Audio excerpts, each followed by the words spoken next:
You are now listening to the Hunter's Advantage podcast. We preserve the history and sport of hunting through curious conversation and action-packed hunts, as well as offering you tips and strategy for more successful hunts.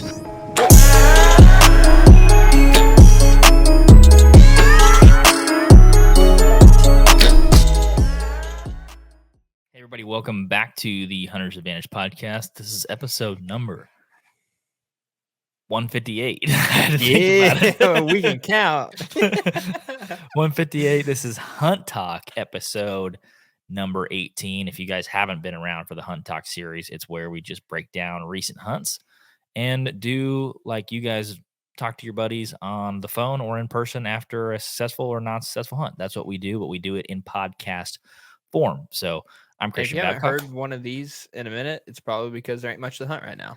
There ain't much to hunt but a turkey, and I'm not a great turkey hunter, so you're not hearing a ton of turkey episodes, but I'm joined by Jake Gaylord. How's it going, Jake? Oh, pretty good, pretty good. I just want to say something before we start. Okay, I'm ready. I know a lot of people listen to this podcast, and not many actually leave a review or a 5-star rating. So if y'all could just do that just from the get-go, it takes literally like 30 seconds. You go to the little podcast app, scroll all the way down on the Hunter's Advantage page, and it'll say leave a rating, and there'll be 5 stars. Press if you leave those. 1 star, just go ahead and exit off the app and don't even leave the 1 star. Leave a 5-star. It ain't going to hurt you. It'll help us. Takes 5 seconds. And if you want to leave a little witty comment like, you know, Jake's the more handsomer one or something like that, then you're more than welcome to. That's right. We would really appreciate it. It helps obviously our rating and reviews. It helps us look good, but it helps us reach more people, and it helps with the algorithm and ranking the pod. So thank you. Please do that. Today we're going to talk about, obviously it's Hunt Talks. We've been hunting, or I've been hunting, I guess. I had a 2-week extravaganza. We're only going to talk about probably 9 days of it because we're going to let Peyton come on for part 2 and tell his second half of the bear hunt story in Canada. But I went on a 2-week extravaganza. We went to Wyoming first for hunting turkey, and then South Dakota, and then all the way to Saskatchewan, Canada. But Jake and I were talking before the pod. We thought we'd start with the turkey hunt, which if you hear me talking about turkeys, you might not learn anything. Yeah, I'm actually might get worse at hunting turkeys by listening to me talk about it, but let's do it anyways. We started off a couple weeks ago hunting in Wyoming, which, by the way, basically just made me want a big game hunt in Wyoming. The whole way up there, we're seeing pronghorn on the side of the road, big bucks, does, muleys, and I was like, why are we going up here to hunt a bird? I'm so confused. Why aren't we going up here to hunt a big old buck? Granted, it's May, but dude, turkey hunters are just I love Jake to death, but dude, I don't understand turkey hunters. Like, why would you want to be out there? Like, I get it. Like, spring theoretically is supposed to be like, you know, 60, 70 degree weather. Nice. No, not here in Oklahoma, at least. Here in Oklahoma, it's just like, yeah, it's like 80 or 90 degrees. Ticks are ferocious this year. And like, I seen a mosquito the other day, and I immediately got pissed. I didn't even get bit. I just got pissed. Why would you want to battle that? Like, I get there's a little bit of that during like the early season, like deer hunting stuff, but for a bird, dude, come on. Well, and I've talked with Jake about it, and I think you and I have had many conversations about it. We're not dogging on people that hunt turkey, but well, Jake might be. I'm not dogging on people that hunt turkey. I didn't really grow up hunting them because there wasn't a ton of them where we grew up. So it wasn't, I think you naturally really like the things that you grew up doing. Just like if you grew up catfishing, you're going to like catfishing. We didn't grow up turkey hunting, so just don't have a huge affection for it. I like it, and I definitely want to do it. I enjoy it and want to do it, but it's not something like if I had limited vacation, it's not something that I'm going to be like, all right, fine, exactly. 5 days hunting turkey. No, but if I have one to go hunt on a weekend or, you know, go on a bachelor trip, I'll do it, which is exactly what we did in Wyoming. So we got up to Wyoming. First of all, I brought the wall tent all the way out to Wyoming for turkey camp. Never again will I bring it. Never got taken out. But we woke up at 3 a.m. on a Saturday, drove 14 hours to Wyoming. I actually think it was even more to that. Got groceries, got into camp. We were on birds immediately in Wyoming, and Merriam's too. So they're a lot cooler bird than a Rio or an Eastern, in my opinion. Do you want to explain that real quick for people who might not know turkeys as well? Yeah. I mean, there's just in a little bit. Just think about it and the difference between like a Coues deer, a white-tailed deer, a mule deer. They're all deer, right? They're just little different flavors. So down here in the South, we've got some Rios. Eastern part of the United States, you start to get into those big chocolate fanned Easterns, and then you starting to get in these smaller birds, these Merriam gold tip, almost like white tipped fans. They're real pretty birds, and they're just a little different than Rios and Easterns. But we got there and like each of them got their own little herbs and spices. I like it. That's right. No, we got there and we were in them pretty much immediately. Day one, Drew shot a bird just by walking over a hill. He walks over a hill and there's like him and Jake are trying to meet up, and he walks over a hill and there's one at like 35 yards. And he said that they like both met eyes with each other and we're like, ooh, we're not supposed to be there. Were they hunting together? I assume. No, Jake was like 80 yards away. They were like walking to meet up with each other, and they found there was a bird in between them, and Drew shot it. Of course, Jake, being the bachelor, he's like a freaking turkey master. Day two, he shoots one. Jack shot one day two as well in South Dakota while hunting near me. Did you hear the gunshot? Oh yeah, I did. Really? Yeah. It was probably far away from me. Probably half a mile, but you can hear it kind of echo in those hills. By the way, we were in the Black Hills. Beautiful. Like we were driving down a highway in the Black Hills, and there was probably a 3 to 5 mile stretch of winter wheat on the sides of the road, hundreds of deer in a 3 to really hundreds. And it was so cool because when we were driving down the road, it was a mixture of muleys and whitetails. So like the whitetails and the muleys were together. It was so awesome. Does Wyoming have a OTC, or do you have to draw out for that crap? It's a draw. Yeah. Okay. But holy crap, dude. It was on public too. It wasn't just like there was private mixed in with that, obviously. But did you put a little bit of on X points or some pinnage? No? I dropped some pinnage. Did you? Okay. Yeah, because it was weird because there'd be a white-tailed doe and then a muley doe, and they'd all be intermingled with each other. And it's very easy to tell the difference between the two, right? One's like ghost gray and then the other one's like chocolate brown. So it was awesome. I saw more deer sign than I've ever seen in my freaking life. Was there more deer or more pronghorn that you seen? Probably deer, but a lot of pronghorn. And on the way up, we came up it would have been the eastern border of Wyoming, and it was like you couldn't go half a mile without like pronghorn there, pronghorn there, pronghorn really there, pronghorn. Dude, that's so cool. Bucks. Yeah, it was super cool. Just like a sportsman's paradise in Wyoming. So I fiddled with some birds on private for like 2 or 3 days in Wyoming. Jack, Drew, and Jake ended up obviously all shooting a bird within a couple of days in Wyoming. So they jet off to South Dakota. Me and Grady are left in Wyoming. The closest encounter I had there was like probably 150 yards from a bird. And we were hunting like week 3 of the season, which from a deer hunter's perspective is like the equivalent to hunting the first or second week of December on public land. So tough. They're there, right? Like you're going to see a deer, but might not kill one, that kind of thing. So especially if you're kind of green at turkey hunting like me. But I got 150 yards from one, and instead of working down this funnel kind of back onto this private, we got in between him and the private. He stays up on this ridge of 5,400 feet elevation, and just imagine turkey at the top of like a mountain. You're like, why are you up there? And he's just up there just strutting back and forth, walking around.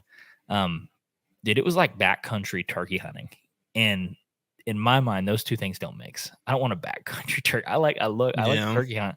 I don't want a backcountry turkey hunt. But it was a good trip. We ended up going over to South Dakota. Jake shot a bird in South Dakota. So out of 5 people, 4 birds were killed, and Jake was the bachelor. He got 2 of those 4. So you about seen a group of kids get federal offense trying to take a picture of a turkey? Yeah. We went to Mount Rushmore on one of the last days, and there was a couple of guys from Mississippi that had a Merriam, and they had them up on the like below the monument taking pictures. Immediately, like 4 game wardens were like, "What are you doing? Where those birds come from?" And they were starting to talk about CWD and spreading diseases within the park and all this stuff. And they're like, and these guys were like really nice. They were backwoods guys, and like they had a very strong Southern accent. And they were like, I didn't even think about it. I didn't even think about it. And the guy was like, well, you need to use your head. And he was just going in on them. So Yeah, we about saw a federal offense. That would have been a big deal. I think they probably could have arrested him for that. Probably, but I at least hope the guys got a good picture out of it, because that would have been a badass picture. Like, you're an out-of-stater, you shot a turkey in South Dakota, or you might have doubled up in South Dakota and then taken a picture by the monument. They had the right idea. Oh yeah. Well, they asked him, well, why'd you want to do this? They said, well, we saw somebody on Facebook that had done it. And you know what's crazy? We leave and the game wardens are telling those guys, hey, don't put this on Facebook. Like, if you want to keep the picture, that's cool. Just don't share it or anything. Well, we get back 2 days later and Grady gets on his phone on the way home and types in #turkey, #Mount Rushmore. What do you think the first picture that comes up is? I understand. I follow those guys. Yeah. So That's awesome. if you guys want to see them, type in those two hashtags on Facebook and you might find them. But it was a fun week of turkey hunting. I didn't enjoy sleeping in the truck for 6 days, but kind of part of it at some level. But that was the entree to my trip, and the bear hunt was the main course. So logistically, on Friday, I headed up to Billings, Montana, and got a hotel room. Wait, before that, how long was it? How long of a trip was it? 16 days. From like, how many hours until you picked up Carol? Oh, from where I was in South Dakota to where I went to pick up Carol, I think it was 5 hours. Okay. So I drove all the way over to, yes, it'd be almost western Montana, central Montana. Picked up Peyton in Billings, stayed the night at Billings, ate some cheap Chinese buffet food. Probably the worst food I've ever ate in my entire life. I say cheap, like you go to a buffet like that, you're thinking maximum food, minimum money. They were like $18. I was like, $18? What? For a buffet? Oh, not even a good one. Terrible. Oh, no. Buffet. Last buffet I went to, I haven't been to one in a while, but it was like, I think in Miami for like $12. Yeah, at that point, if the food's okay, you're happy. Well, I hope you get your money's worth. No, dude. There was only like 3 things that were edible. They had crab cakes with cheese. Okay. That's a smart business decision. Like, price things very high, but make the food so awful that nobody eats it. Yeah, it's great for margin. No, I ate that Chinese. Dude, there was a casino on every corner in Billings, Montana. The weirdest thing ever. Like, you think Oklahoma has a lot of casinos? So they got Indians up there too? Oh yeah, reservations. Wyoming too. There was casinos all over Montana, and they were like crappy little gas station casinos. They didn't have like any real nice ones, but they were casinos all over the place. I picked up Carol. We had to get out of town. Cherokee, son. Yeah, they didn't have the nice casinos. We had to get out of town quick because I didn't want Carol to, get trapped by one of those casinos. I understand. So me and Peyton drove all the way up. Just a little context into this before we get too off topic. Carol, what he means by this, Carol is the type of guy that'll go put 200 in a machine and then pull out another 100 and say he can't win it back if he doesn't try. That's all you need to know. And if you don't, you guys should know someone like that in your extended family. Like, everybody has one of those people. There's no losing. There's just, you didn't try hard enough. One of those kind of things. Yeah, exactly. So we got out of there. We drove, I think it was probably 6 or 7 hours just straight north. And we got all the way to the freaking Canadian border. And you can tell that I'm really green on going over the border in a car. I've flown over the border. I've never went on a cruise ship, but I've never went over the border in a car. I assumed every border station was 24 hours. Why wouldn't they be, right? Yeah, you'd think. No, we pull up to this 2-lane highway after driving like 6 hours, and we pull up to the Canadian border and we're vlogging it. We're like, oh, here we go, boys. We're about to get shaken down, spread our butt cheeks, lay, like all this is about to happen. And it says border crossing, Monday through Friday, 8 a.m. to 5 p.m. And I was like, it's Saturday at like 2 p.m. We're like, now what? We go back. We meet a guy on a tractor in the middle of no service. I'm talking no service for an hour. You're driving on the middle of the highway, no service for an hour. We meet a guy in a tractor. We flag him down and we're like, hey, what time is this right now? 2 p.m. on Saturday. Okay. He's in a tractor. Dude, when can we cross the border? Where can we cross the border? We're not from here. We're trying to get into Canada. We're trying to go to Saskatchewan. This guy goes, hell, you can try this. He lists off a place. It's like 30 minutes away. By the way, it was not a 24-hour crossing, so this guy was wrong. But he lists it off, and he goes, but honestly, he said, hell, I really don't know because I'm not even allowed in Canada. No. What? And I was like, we ended the conversation right there because we're an hour from cell phone service. He's in a tractor. I was like, I don't even want to know why you're not allowed. What, are you going to get into a high-speed chase or something? Yeah. Well, he didn't pull out a gun. Get in the tractor. Yeah. You never know. But he's like, hell, I'm not even allowed in Canada. We're like, we'll leave that right there. So we drive back, get service. We're like, okay, cool. We drive an hour backwards. Where's the cleanest or the closest 24-hour border crossing? 4 hours away. To the opposite direction, to the west, almost to freaking Washington. And we're almost to Idaho. Sorry. We're like, so what do? We're like, well, there's no way through it. We were going to stop Saturday night at midnight, get a hotel, wake up at 8 on Sunday and drive the rest of the way. Well, we just ate through our buffer time because, 4 hours out of the direction, out the wrong way, 4 hours the other way, gas. So we ended up having an 8-hour detour, and we finally cross into Alberta, and we get to the border crossing. The lady's like, how do you know each other? And she starts asking us all these weird, she's like, Peyton's like, well, he's friends. My lover. Yeah. We're friends from childhood friends and and she's like, why? I gave her my receipt for my bear hunt to where we were going. They asked me where we're going. It had the wrong dates on it because I had the guide change the dates so that I could get my passport expedited, because you have to travel within 14 days to get your passport expedited. So I had to move the dates up on the receipt. Well, I gave her the receipt. She was like, these dates don't line up to what you're talking about. So like, she probably thinks I'm lying, and I'm like, that paper's not right. I'm about to get shaken down for no reason. Didn't happen. So what happened? What'd she say after she said the receipt didn't match? She was like, well, y'all got any guns? We're like, no. Ammo? No. I said, we got 2 bows, broadheads. She's like, got any knives? I was like, got one about that long. And she goes, nah, you're good. Oh, really? That's good. Yeah, she never looked in the truck, never did anything.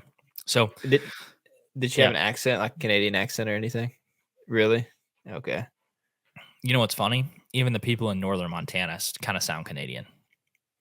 It makes sense a little bit. Yeah, so we head over the border in Alberta. We still have like another 12 or 13 hours. And I'm like, dude, I've drove 15 hours in the last day, and now I got to drive another 12 or 13. We drive through Alberta. We're driving through Alberta. We stop to get McDonald's. We see our first gas station, and I'm like, no crap. Gas is $1.40 here. Canadian. I was like, this is amazing. $1.40 a liter. So wait, how many liters in a gallon? 4. Oh, okay. $5 and something a gallon up there. Wow. Every road is. Did your debit card work? Mine did. Carol's didn't. I always wondered about that. Like, it's weird. Yeah. We get on the road, and they use the metric system. So every road its speed sign is marked in kilometers. 60 kilometers here, 100 kilometers here. Speed limit 110 kilometers. It's like 60 miles an hour. That's a little trippy.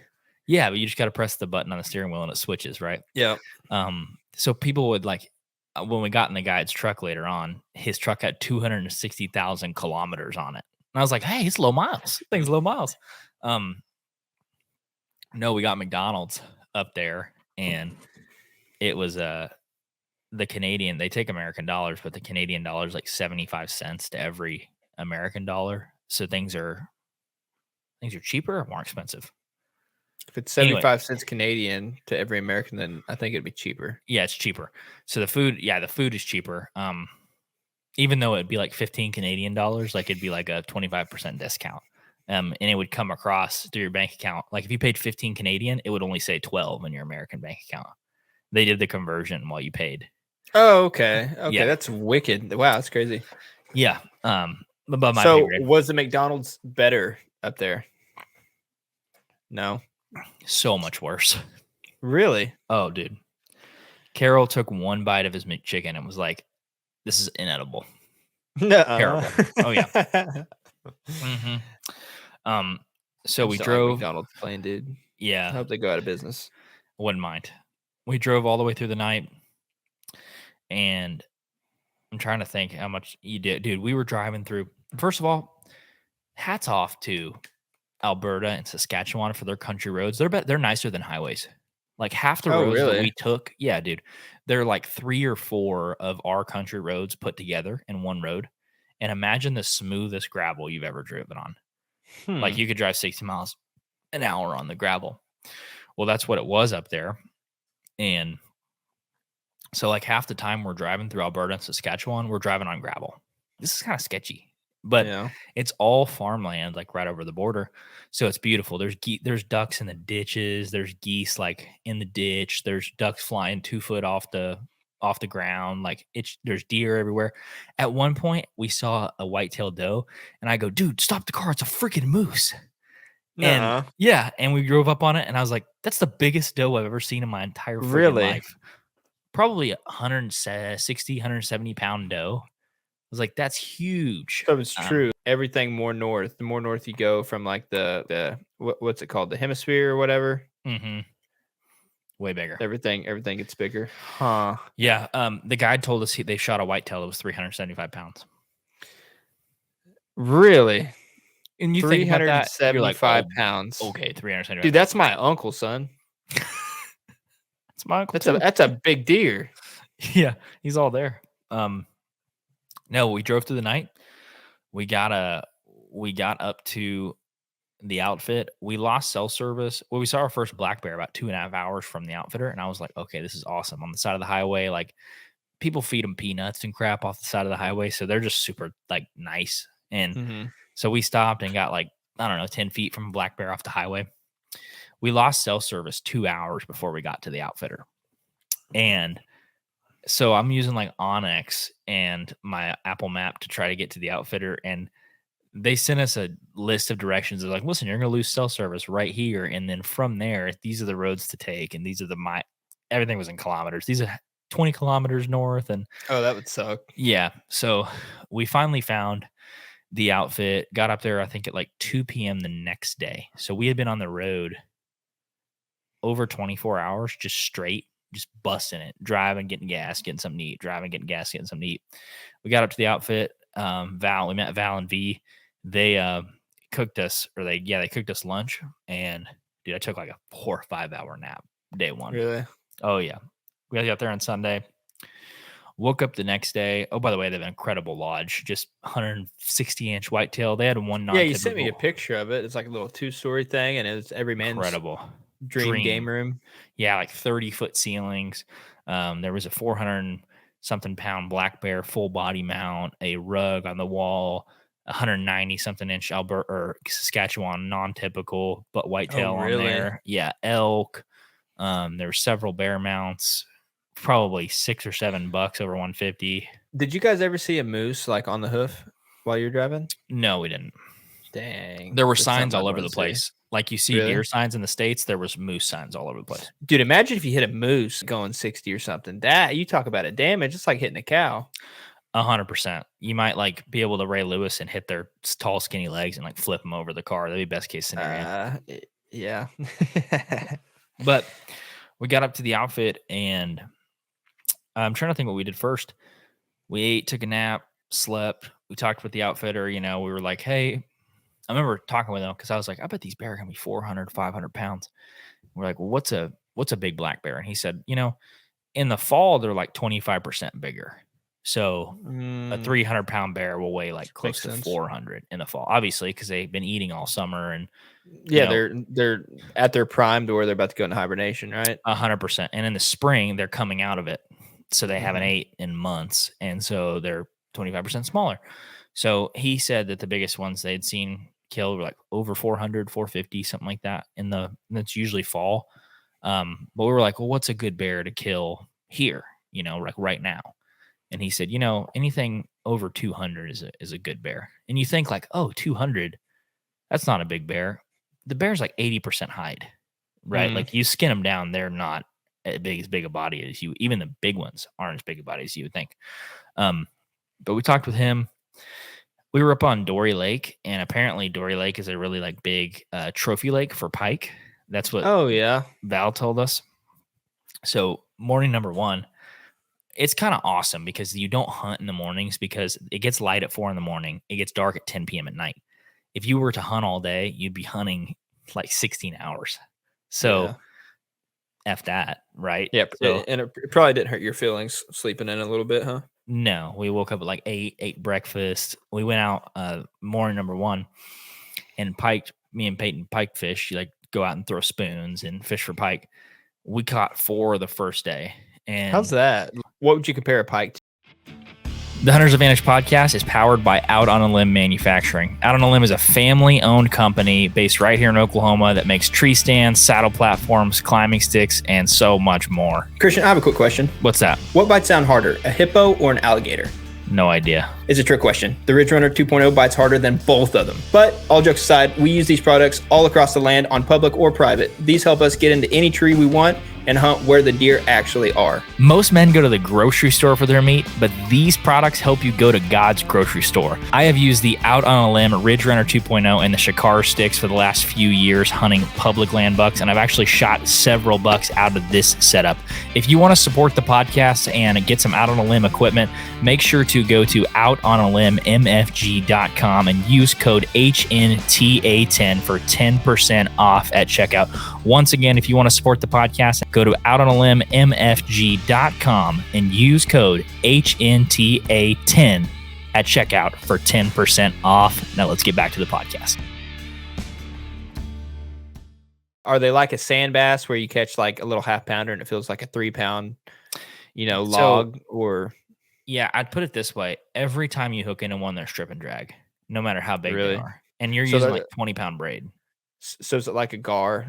Have you ever hooked a gar or something? Yeah. And it's just like a streamline.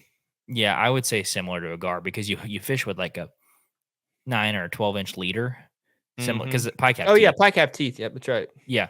So you're fishing with a leader, and it's weird because a lot of times you'll be reeling in on a pike and you're thinking, oh, it's not a very big one because they're swimming to the boat. The second they see the boat, they flash, and then you see how big they are, and they're zzz. And we posted a couple clips on social media. I did today. If you guys are hearing this podcast, probably a couple weeks back. But you can hear just in the videos, just zip and drag.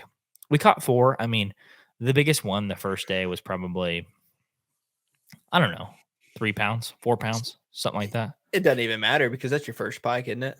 It was so cool, dude. My first one was like 15 inches long, which you think 15 inches long, that's a good fish. Well, they're like a hot dog. I mean, it was probably like a pound, but I was like, this is awesome. Yeah. Caught a freaking pike. And I'm 2,500 miles from home fishing, and I'm still catching fish. This is awesome.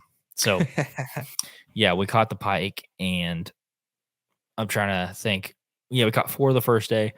So we go back, and we're at this point, like it's all coming full circle. Like, we're about to get in the freaking stand with a bear, with bears around. And so we get like kind of a debriefing.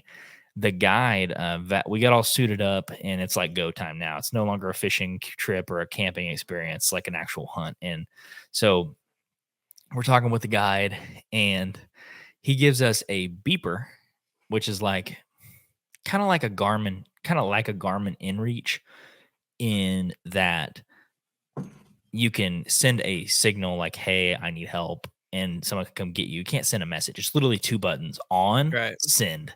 And so he's like, this is what you do. You turn the beeper on, you press send. That's going to send a message to Vi, who is the lady who's running the outfit. And then she calls her husband, and then he has to drive close enough to you to use a radio. That's how they communicate. And so they gave me the radio and the beeper. So if I shot one, I was going to beep in and they were going to radio right here in a little bit. They gave Peyton a sawed-off shotgun. No way. They said, Peyton, if you shoot one, just you're close enough to Christian where he will hear the shot.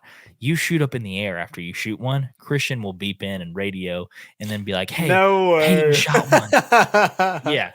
So that's how they do it, because there's no cell service. I mean, we didn't have cell. That's wild. You literally shot a gun to say that, dude. That's crazy. That's a crazy way of doing it. Yeah, it is, but it's what you have to do. I mean, I did not have one bar of cell phone service for 5 days. We didn't. I mean, nothing. But we had Starlink Wi-Fi, and that was the only way I could send a message or talk to anybody. While which, you're by the back way, at the was lodge. awesome when I was at the lodge. Yeah. So we're getting in the stand, or we're driving out to the stand, and it's like heck, now they got me talking in kilometers, because I'm like 25 kilometers. And I'm like, that's 12 miles. So we go, 10 or 12 miles, and Peyton's like freaking out. He's like, dude, we're about to hunt a freaking bear. Like, we're about to hunt a bear. And I'm like, I know. And he's like, this is nuts. So Val, he asks us, he's like, okay, I'm not going to tell you what was on each bait site, because that's not fair. I'm not going to let you guys take picks. He's like, do you want number one or do you want number two? And I was like, I'm not picking. I was like, Peyton, you pick. You want number one or you want number two? And he said, I'll take number one. I'm like, okay, cool. He told us there was a site that had one giant bear on it, right? Like a big one, but that hadn't been coming often, but had been in there recently. And he said the second site was a site that had a few more bears on it, but they had scared one off of it while baiting it that morning. So there were two pretty decent sites. Peyton chooses site number one, and we get out. If you were to choose, knowing what you knew, what would you have chose? Mine. Really? Yeah. I got the better site, but I let Peyton pick first. So his loss. So, and he ended up shooting a bear. So it's not even a loss. But we get out, and you can see it in the video. The bush, they call it the bush up there because it's just like thick aspens and trees. There's no oak trees. It's just like pines and aspens. And it's like impenetrable walls. Like you'd have to walk sideways just to get into the forest. And they use 6-wheelers, like not even 4-wheelers. They use 4-wheelers that have 6 wheels on them, and to get through the bush. Val said that he had to spend like a month just cutting trails to be able to get back to the bait sites. That's how much they have to cut in to get to these sites. And so he takes Peyton out, and you can see it in the video, like they both give a thumbs up on the 4-wheeler. Peyton heads out, and back of the truck talk, this is sick. Like, we're bear hunting. It's actually happening. He drops him off, comes back. We drive like 2 miles down the road, and we're hunting a piece of public land that is leased to the outfitter. So it's they call it the Crown's land. So it's like our public land, but they allow other people to lease it because there's so much. So our outfitter had like 20,000 acres and like 20 bear tags, I think. And he told us there was like 5 or 6 bear per square mile, which is, dude, that's a lot. That's a lot of bears. But he drops Peyton off. He takes me in. We go a couple miles down, and then, it's a 1.5 mile ride just straight through the bush till you get to these sites. Well, we pull up to my site, and when we pull up to my site, it's like a barrel, and it's obviously baited. I look over to my left, and the stand is like 6 foot off the ground. What the frick am I going to do with that? It's 6 foot off the ground. And he said, well, we got a lot of disabled people out here, that like to come and hunt. They just need easy steps to get up in the stand. And I'm thinking, easy steps to get in the stand, that's easy steps for the bear to get in the freaking stand. Yeah. Yeah. And it's literally a walking platform. As we're walking up to the stand, Val goes, oh, yeah, I hate leaving my chairs up in the stand because the bear walk up the steps and they knock them off. I'm going to be in this chair. Why the frick are you telling me that? He's like, yeah. He's like, they always get up in the stands and knock the chairs off. I'm like, what if I'm in the chair when they knock it off? That's like, do you think they were doing that just to like kind of poke fun at you, or no? Were they being serious? He was being straight face. Like, this guy, these outfitters, this Val and V, they're a married couple. They're Bulgarian. Like, they're straight shooters. They just kind of say it how it is. And so, did Bear try to get up in the tree with you? He's like, oh yeah, all the time. Don't say that matter of factly. I've never hunted a bear, so don't say it like that. But he did. I thought you had, before your bear hunt, when you and you were telling me a story about you and Lauren, discussing, because you wanted to do the super slam, and you were discussing with her, hunting these dangerous species, like the bigger bear eventually and all that stuff. Didn't you say that like you wanted to, if something killed you in the process, that's Cam Haines. that no, but Part of you it. quoted it and you said it, but now you're talking about one of the least like dangerous bears, and you're getting One of the spazzed out least. There's only now, like 3 bears. and you're getting spazzed out now. Dude, it's all nice when you're watching it on video until they're in front of you. I know, And I'm just giving you crap. yeah. Well, I get up in the stand. He gives me a thumbs up, leaves. I'm sitting in the stand like 6, 7 foot off the ground. I'm like, nice. I'm sitting in a plastic chair and I get my camera. I get my camera all cinched up. I got my GoPro all set up. And I'm just putting my bow on my lap because I'm like, I'm not hanging my bow. If this happens, it's gonna, it might happen quick. So I'm still like fighting mosquitoes. By the way, side story: the bush has the worst bugs I've ever seen. Dude, you would hate the bush without a thermocell. I'm talking Did you not have your thermocell? hundreds. Yeah, I did. Yeah, but Peyton didn't. Carol was just raw Hundreds. dogging it. Yeah, hundreds of bugs just, and they like the underbill of your hat. So they get Okay. right under your hat and they're like eating your face. Oh, Well, dude, that gives me the chills just listening to it's that. terrible. Well, I'm like knocking bugs off of me and I'm sitting there and I swear to you, it's not 20 minutes. I've been sitting there 20 minutes and Airboxing. yeah, airboxing these mosquitoes. And I kind of oriented myself to the side. I kind of like to do this in blinds where you're not just looking forward because, when you draw your bow, you don't want to be turning your body torquing. You want Right. to like have your feet pointed away almost. So it's an easy draw. Well, I had that and I was sitting down and I'm still airboxing and I look up and I see a black bear like 20 yards away. I'm like, oh my God. Where is he like to you? Is he like your 6 o'clock, your 12? If the bait is my 12 o'clock, he's sitting at my 3 o'clock. And I am facing my 3 o'clock. Okay. So we are looking eye to eye. And he comes out. He knows you're there? Not initially, but he comes out and it was so crazy because I never heard him coming. Usually, and you know how it is in the pines. It's a little bit easier to kind of walk without getting heard. Right. But for something that's weighs hundreds of pounds to walk silently, it's pretty freaking impressive. But the first thing he does, he comes in and he's sitting there and he kind of strolls in, all lackadaisical, and he stops and he just goes, and I can see his teeth and I'm like, holy frick. No way. I was like, dude, that's a big one. Cause he had showed us some references of like, hey, if it's over 200, and I think this bear is like over 300 pounds. And I'm like, okay, this is a shooter. Like, there's no doubt this is a shooter. This is a big bear. I don't need to tell. So, was there any laws or anything like where you can only shoot like males or females fair game as well? Yeah, they are fair game, but because you can't tell when you're shooting them, it's not illegal to shoot one with a cub, but you have to report it to the game warden if you do. Okay, but so that's probably it's frowned upon. Oh yes, right. Like he said, if there's a bear with cubs, don't shoot it. One, it's a safety issue with you, right? Because you shoot a bear with cubs or cubs climb up your tree. That's when bears get pissed off. And that's why when people get messed up. So he's like, just let them do their thing. And, try not to shoot immature bears and try not to shoot sows with cubs. So that was kind of. So how can you tell the difference between a sow and a boar? Nuts. Yeah, but I don't think, I really don't think you unless can. Unless the thing's on top of you, then I don't think you're going to be able to see the nuts. I don't think you can. He did say though the males are bigger, okay, which is, it's kind of interesting because some in deer the males are bigger, in fish the females are bigger, and then but anyways, the males are bigger, the females are not as big. But the first one I see, and I know immediately, I'm like, this is a shooter. Like, this is a big bear. I can tell he's got a big rump, got a big freaking head on him, dude. You can tell this dude's got a big head on him. And he turns and he looks like in my direction. I know he's not looking at me, but he looks in my direction. He's got this big watermelon head and just these little bitty, like dime-sized eyes, just little bitty eyes. And like he's looking and just like squinting, almost like trying to see what's going on. He walks towards me and I'm like, oh, why? I'm like, just go to the bait. Don't walk towards me.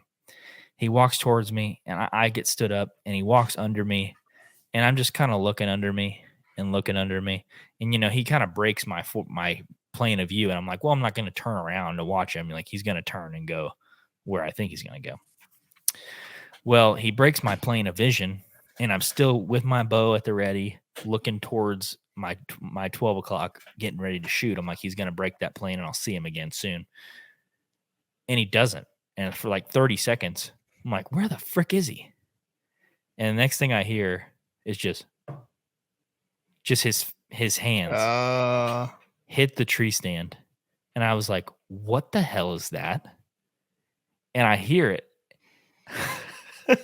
I turn around, and he's 4 foot from me on his back legs, standing straight up. And when I turned, he had his hands on each of the steps, and he goes,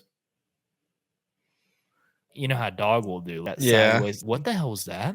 And I'm looking at him like, what the hell is that? He's looking at me like, what the hell is that? and I'm not kidding. If I reach my arm out and stretch a little bit, I could have touched him on his freaking nose. And he's just so how many steps, like how high is this stand? So if the stand has 5 or 6 steps, his hand is on like step 4 and step 5. Right. I'm just trying to get a reference for the listeners. How high are you off the ground? 7 feet. 7 feet, and the bear was on its back legs. This bear was like 6.5 foot tall. Okay. So he's damn near even with the stand on his back legs. Wow. Yeah. And so he's got one hand on one step, one hand on the other step, and he looks at me cockeyed, and we just lock eyes. And by the way, when I turned around to look at him, I did not go slowly because I knew what that sound was. I was like, he's on my freaking stand. So I turned like real quick, and we meet eyes, and he's like, huh? And he looks at me for a second. Hey, he was just coming to knock off the chair. That's all. Yeah. He's like, I usually knock off this chair and just leave, but there's somebody in it. No, so we kind of lock eyes for like 4 or 5 seconds, and then he slowly just like backs away and goes back down. And my heart at this point is, you can probably hear on the video, just. So on the video, you do hear you breathe, and you can tell your breath is like super shaky, like, oh shit. Yeah, it is. It 100% is. Yeah. And so the first time that my heart is normal, even slightly again, is when I see him walking to the bait site away from me. And he gets to like 6, 7, 10 yards. And I'm like, oh, thank God. Like he's going to go. And I get both cameras rolling. I wish I would have got footage of him on his back legs standing up, but I was like, he's going to go in front of me. I wasn't going to make any movements with him that close. But he walks off, gets to like 10 yards, and he sits down on his butt and like takes his back leg and starts like raking his face. And then he walks a little bit more, sits on his butt, rakes his face. And he gets to 20 and immediately just turns away from me and like completely looking the other direction. Like, and he's grabbing they shove sticks in these barrels just so the bear has something to do before they get to the bait. And so he grabs like one of the sticks with his hands, pulls it out, grabs the other stick. How far away is the barrel from 23 yards? 20. Okay. So it's pretty close. Yeah. Grabs another one with his claws, pulls What's it that out. Kilometers? Like 46 kilometers. Okay. No. And then he grabs the other one with his mouth and pulls it out and then lays down. I was like, you motherfucker, like you lazy. The whole time, the whole time that he's eating, he's going, you can hear it in the video because it's like 75 degrees. I'm hot too, dude. Like it's pretty hot. And this dude's wearing a fur coat. And so, yeah, it was really, really hot. And I could tell, dude, like he was panting. His whole arm, he's sticking like elbow deep in there, like curling. Dudes are making him work for it. Yeah, and he's like scraping out oats. And he did that for 20 minutes. And I watched him for 20 minutes. So I had plenty of time, heart rate to collect myself, go down. You know, when you get to watch something for a while, it can either work you up more or it can like relax you. For me, it relaxed me because I got to see him so much, and I kind of just got to admire him. So do you think that's the difference between species? Because I feel like a deer like works you up more. Exactly. Yeah, that did kind of confuse me a little bit because it seemed like seeing him more and more made me calm. Calm. which That's as weird. when you see a 190-inch buck, which I've never have, but I assume Right. when you see a good buck, you're like, I got to kill it as soon as I possibly can kill it. Yeah. But I knew, like, okay, dude, this guy's preoccupied. There's nothing to freaking eat out in this forest. Like, he's going to be here for a little bit, so I can kind of take my time. There were several times where, like, the little devil got on my shoulder and was like, dude, you can shoot him right here. Like, Now or never. if you shoot him on the left side of the spine, it'll break the cavity, go out, it'll go out the front. That's a terrible peasant way of thinking. It's like, that's a terrible idea. Don't do that, but you get so far away from home, you get 2,500 miles from home, you haven't been home in 8-9 days already, and you still got a long drive home, and you're like, okay, I've got to take the opportunity when I get it because it might not come again. Well, that's a terrible mindset to have. It does show, like, because on that video you can, like, I think it did really well of showing just how long it actually it stood still without turning broadside. Mm-hmm.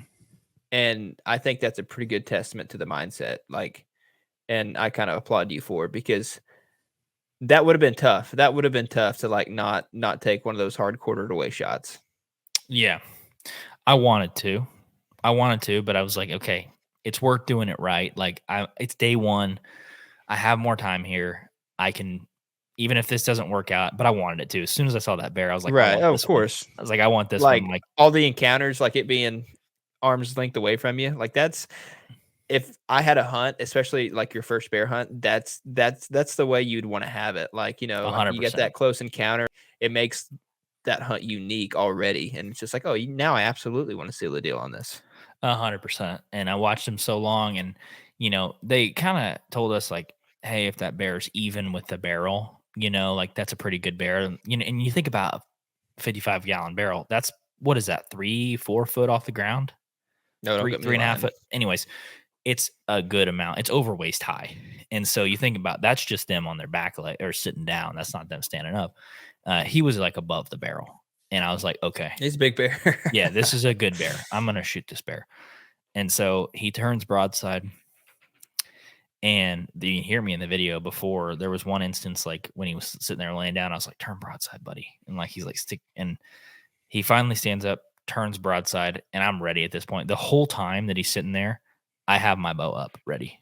I have it propped up on the side of the stand. I'm like ready, just waiting. I didn't take a break or anything. I pull back, and I will say, when I got in full draw, I was like, okay, there's a lot to work with here. Like, he's close, he's big, there's a lot of black, but I kind of followed that crease down. Are the vitals kind of the same? They are, but dude, it's so black. There's no defined muscle, right? Like, it's not like there's the front quarter, there's the back quarter. It's like there's one black ball, there's another black ball, and then there's some more. Yeah, it's literally a blob. And so I got where I thought it was. I pulled through my shot, and it broke just freaking clean. Busted through him. Went right where you can see some dust come off him when I shot. It sticks in the ground behind him. And you can see it in the shooting video. Those MMTs, son. Of course you're going to get past there. You're damn right. And AJ15. That's right. At checkout. 15% off. That's right. Link in description. Anyways. No, but I'm shooting a good fixed blade broadhead too. And you see, as I shoot, he like rears up. He's like, "Roar." And like, yeah, it sounded nasty. Oh, dude, it scared me in person. It was loud. When I shot, he's like, "Whoa." Yeah. And he goes to bite, and when he goes to bite where that arrow went through, you see those freaking teeth like come out. He's like, ah, and then he literally like falls on his stomach, gets up, and just like you can see when he runs away, there's a big set of like cojones on him. He's got a sack on him, just huge sack on him, and he runs off. And I'm like, obviously, I was sitting here watching for 25 minutes. I've been gone for so many days and so many miles from home. Just got it done on film, 25 minutes into the hunt. You just hear me go, yeah, like breath of freaking relief. And as I'm sitting there doing that interview, like with the relief and freaking pumped up, I just hear him going, ugh, ugh. Just, the lung, like, and it's not far. I'm like, okay. I don't hear him fall or anything. And they said that they do a death moan. Typically, like right before they die, they're like, whoa, or Never did that. Never heard that. Really? No. But that's kind of trippy. Yeah. But he was dead in like, I don't know, 15 seconds, 20 seconds. I mean, when I picked him up, there was blood. But I hit the beeper and I'm wondering if it's working because now I'm in the tree and I'm thinking my next first thought is I want to get the frick out of here because I don't want to be in the stand when the next one comes. You know what I mean? Oh yeah, what are you gonna do? Shoo. Yeah, I'm obviously not shooting the next one. I think it's a liability to be in this tree stand right now because Carol, I'm like, you filled your tag too. yeah, yeah, exactly. But I'm sitting there and I'm kind of waiting and like waiting for a gunshot to go off for Carol, and I'm like waiting. I'm like, come on, you know, because I'm like, obviously they're moving. I never hear a gunshot from Carol, and I send that beeper. Wait like 45 minutes, never get anything on the radio, and I'm like, gosh, I guess my radio's broken. It hit another clicker, and then like an hour and 30 minutes later, I hear Christian over the radio. Really? I'm like, yes, help me, help. And he's like, what happened? And he's like, what happened? And that's how he talks, like Bulgarian. He's like, what happened? And I'm like, I shot a bear, and it's a big one. He's like, hell yeah, I'll be there in a minute. and you can hear it in the video. You can hear exactly how Val talks. He zips up on his 6-wheeler. He was only like 5 minutes away. He was because what they do and during these hunts is they sit at the end of the trailhead where they dropped you off to drive in. They sit there and just wait for you to radio. So they're only like a mile and a half away. Then why did it take an hour and a half? Because he never got the signal. Like it had to go to his wife. His wife had to call him, and he was out doing stuff. And you don't think somebody's going to shoot 20 minutes into the hunt. So you're out there baiting other sites, messing around. Well, we come in there and like we walk down the trail, pick up my arrow, of course, freaking beautiful. It's coated. We go down the trail that I think he went down, and like they were saying that you don't get very good blood, and those thunderheads that I shoot most of the time, you don't get blood anyways. So I'm like, okay, no biggie. Don't found an ounce of blood. We go out on this right trail. Well, we go like 200 yards into the woods, back into this water hole where he said a lot of the bears die, and we don't see it. Well, Harvey, the other guide, shows up, and he's like, hey, the bear's right over here. And we're like, huh? There was a split, a Y. We went right. The bear went left on the Y. The bear went 20 yards. So, really? Yeah, blood trail was spraying. You know that moment when you walk up on something and you're like, oh my God, if this is actually happening, pinch me, I'm dreaming. I walked up and grabbed him. And I haven't felt that feeling in a while, but yeah. But you understand. Felt it before. I pick him up and I'm like, dude, this is a freaking basketball melon head. And I remember that's the first thing I saw. And you can hear it in the video, but Val walks up. He's like, gosh dang, that's a big bear. And he's like, and the first thing he says is he goes, look at the balls on that bastard. And I was like, what? And he said, now you got to drag that freaking thing out of here. And I was like, no, I need y'all's help. But I picked it up. Freaking head was beautiful, 2-inch long claws. I felt the pads on his feet just soft as could be. And that's obviously why they can walk through those pines so softly while they weigh so much, is like they freaking have really soft pads and they move real slow. But no, just a freaking beautiful animal. And that's how, if I was to go hunt, that's how I'd want most of my hunts to go. Just nice and. Sounds like it. 20 minutes into it, you betcha. Yeah, it was bittersweet. So was the A like, you know how the Canadians are like, what's up, A? Like, was the A like pretty predominant? I didn't hear a lot of A's. Not a lot of A's. There were some that had really like, really thick accents. There was one lady at AMW Root Beer. They have like a restaurant up there. Okay. And like I told a Long her, John Silver's or basically, but it's AMW. Okay. I went to the gas station there in a town called Meadow Lake, which is like 2 hours from where we were staying, but it's the closest town where you can get gas. And there was a lady that was trying to like sell me on like a root beer float, and I was like, "Is it good?" She's like, "Oh, it's good." And I said, "Don't be pulling my leg." And she goes, "You're gonna," in a Canadian voice, "You're gonna be coming seeing me every Thursday, Friday, and Saturday after you drink that because it's so good." And she said it in Canadian. I was like, and I look over to my right, and Carol's losing it. He's like, And that was probably the most Canadian I heard. Yeah, that's probably the most Canadian voice I heard. That's fun. No, when y'all were on your way back down, I don't know a better way to describe that head other than like a pumpkin. Oh yeah, I stopped. Yeah, I showed you it. What did you think of it? Literally, Dude, that head was huge. Like at first, because I think like, okay, black bear. You see like trail cam pictures of them every now and then here in Oklahoma, but dude, that thing's head was like it was literally like a melon, and I don't know how to like score them. I didn't even know there was really a scoring system, and that's how they scored them. But you said like you measured the head. Did they ever get that measured? Well, they have to go down to like the European mount, like the skull, to officially measure it. But I asked, so it's like they measure the width of the head, and you saw Jared do it. They measure the width of the head, and they measure the length of the head. And if it's up, those two measurements together are 18 I didn't inches. see him. I wasn't there. Oh, you didn't go? Yeah, that's right. Okay, I was gonna say Jared showed us how they No. measure it. Yeah, they do the width of the head and the length of the head, and they add those together. It takes a pretty big bear. Like Jared said, there's been some that are 400 pounds that don't score Pope and Young, and there's some that are 250 pounds and they do score Pope and Young. It's all about the head size. It has nothing to do with the One body. thing, I haven't seen many dead bears, but your head was a lot bigger than Carol's. I know that. Yeah, that dude had a melon head, and the guide was like, "Yeah, this has a very good chance of like being a Pope and Young for a black bear." I was like, "Okay, I don't know anything about that, but that's really cool." It did have a big head, and I asked the guide like, "What is a bear?" My bear ended up weighing 260 was what it weighed, and that's for a spring bear. That's a good bear. It's a great bear. That bear would have been over 300 pounds in the fall, so that's a good one. If they max out 400 and something, that's a really good one. We have something in common. We all gained at least 40 lbs in the fall. That's right. We all, yeah. Oh, hell, I mean, Justin's definitely part bear.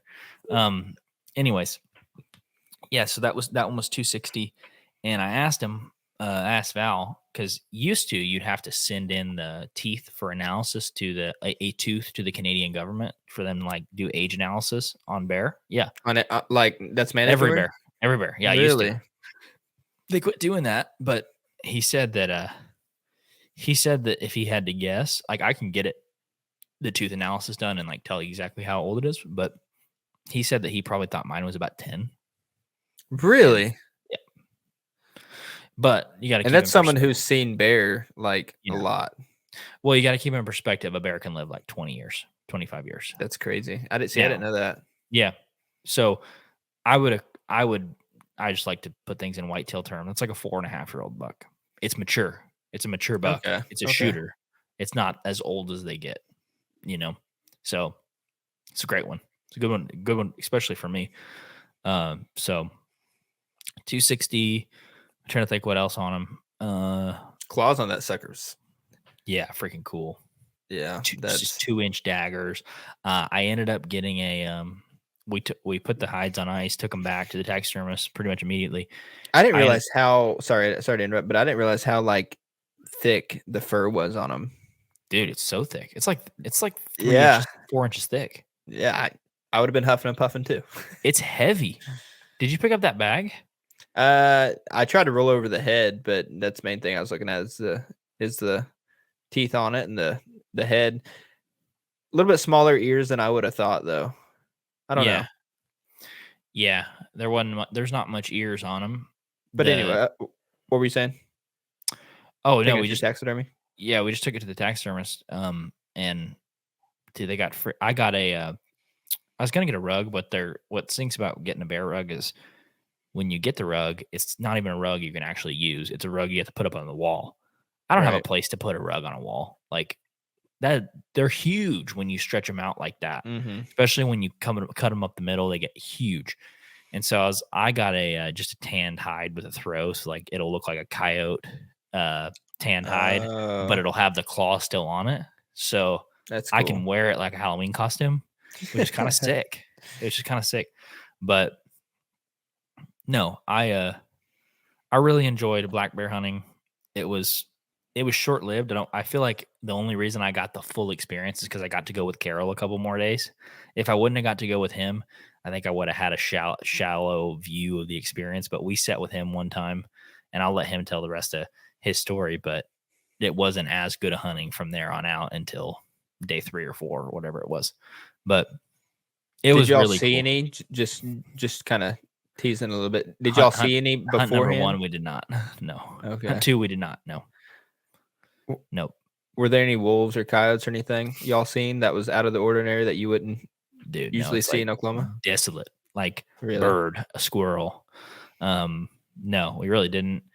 It was, the land was beautiful. The fishing was incredible. The hunting was awesome. Everybody that we were with in camp, there was me and Carol and then 2 other guys had opportunities at bear. It was awesome. Bear are really, really cool animals. It's not something that, it's not like pronghorn where I'd be like, oh my God, I want to spot and stalk them every single year, but I have a lot of respect for them and the environment they live in because it is freaking harsh. It's colder than crap. Mm-hmm. It's desolate. There's nothing to eat. I don't know how they get 300, 400 pounds because I'm like, what are you eating to get that big? There's nothing to freaking eat around here. They're silent. They're really cool animals. But I think there's something, like, I'm not trying to get too like deep or make my little Cherokee toe worth of 5/16 Cherokee that I am. I think there's something to bear though. There's some sort of like ancestral mumbo jumbo that would kind of make bear a little bit special. Yeah, it's really cool because we have them where we're from. We have them in Oklahoma, but they're like ghosts. I've never freaking seen one. I know they're there. Yep. I've heard of people seeing them. They're silent in the woods. After seeing the way that one that I shot walked, I was like, hell, I've probably been around one, just never saw it. You think so? Dude, probably. I only see a deer when I hear them. I mean, so yeah, it's kind of true. Do you know I've looked at footage of me hunting before and I see deer on the camera that I never saw in person? Really? That happened in Kansas last year when I was looking on one of the films while I'm filming. There was 3 deer I was watching. I looked in the background and counted 3 more that I never even saw. And I was like, oh my God, those are deer. I'm looking for them. It's blatantly obvious. There could have been a situation where a bear walked right by me. I don't know, but they're freaking cool. I'm going to mount that thing. I'm going to get a European mount of that head, and I'm going to put that skull with the teeth on my desk, and I'm going to look at it every freaking day and think about how that sucker almost got in the tree with me. Yeah, that's a crazy story. Wouldn't want it to happen any other way either. That'd be cool. It sounds like Jared's going to be happy too. Yeah. Yeah. Yeah, that's old for sure. Taxidermy bills, baby.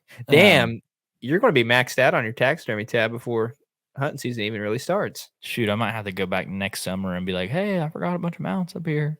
I'll be like, yeah, okay. Work? You need any work you need done? Help pay the tab, wash dishes? Yeah. Yeah. I mean, it was a blessing just to have it work out that smoothly after such a long trip. It was awesome. And to be able to do it with a stick and string, it's just awesome when it comes together with a bow, because there's so many things that can go wrong. I've seen them all go wrong. Every mistake in the book I've done myself. So when it makes the moments where it works out perfectly, you're like, oh, wish it could be like that every time. You're kind of on a roll with that because your turkey this year happened that way. Your bear happened that way. Mm-hmm. Either you're going to have the season of seasons or Fitz really going to hit the shan. You know what I mean? Well, I'm going to do my part and practice and let the Lord guide. That's all you can do. That's all you can do. No, but if you guys want to watch the hunt, it's live. I am biased because I made the video. I think it's the best video we have on the channel. It's very cinematic too. Yeah, we spent a lot of time integrating the drone shots and the time lapse and actually filming it well, the fishing. It's just it's more than a bear hunt. It's like an adventure kind of story. And it's like a vlog little thing too. Mm-hmm. It's got some layers, and I feel like we did a good job putting it together and filming it, which kind of took some effort. So if you guys like watching adventure stuff, it's a really good video. And while you're over there, you might as well sub and like the video. Might as well. Hey, here's an idea. Go through your contact list, share that video just randomly with all of your closest friends and not so closest friends that you never talk to, just share it. Just share it and have them click on it. That'd be cool. We would appreciate that. We selfishly do these extravagant hunts. I do them for myself and in pursuit of the slam now. That's actually a goal. But I really do enjoy putting it together for other people to see, because I think there's going to come a day where, hopefully a long time from now, but there's going to come a day where I'm sitting in a lawn chair or a rocking chair watching these things over and not being able to ever go again. And I'm trying to put them together to like that quality where I'm like, oh my God, this was awesome. Like, this is sick. But we put a lot of time and a lot of effort into them, and hope you guys enjoy them. If you want to hear part 2 of another Hunt Talk episode about the second bear that we got with Mr. Padio 12, you're going to have to wait for that one a little bit, because the man's in Virginia and we're not going to spoil his hunt. It's his hunt to tell. So he's going to have to get on here to tell it. But anyways, with that, go check out the bear video. Go stream Deer Science Month. I'm only going to plug that one for like a couple more weeks, because deer's still coming around. So if you want to learn about deer season, learn more about deer biology. And it's such a good series, dude. It's a great series. Selfishly, I had fun learning, because I learned. There's actually people that know what they're talking about talking instead of just us jabbering. Yeah. They have a DR period in front of their name. Some of them do. And the other ones that aren't have biologist in their title. We had to Google that the other day, and that stands for doctor. So they're pretty smart. Yeah. So go check out that series. It's live on YouTube. We have a video version of the podcast. If you guys are just listening on audio, we put the video version on Spotify, and we put it on YouTube on our second channel, Hunter's Advantage Podcast. So go check out all that stuff. Make sure to leave us a rating and review, and we'll catch you guys in the next Hunt Talk, Deer Science, whatever kind of episode we're going to do. Subscribe. Jesus loves you. All right. See you later. Bye. Thank you guys so much for checking out the Hunter's Advantage podcast. If you enjoyed the episode, make sure to leave us a rating and review on Apple Podcast, Spotify, YouTube, or wherever you listen to the podcast. Thank you guys so much, and we'll see you in the next episode.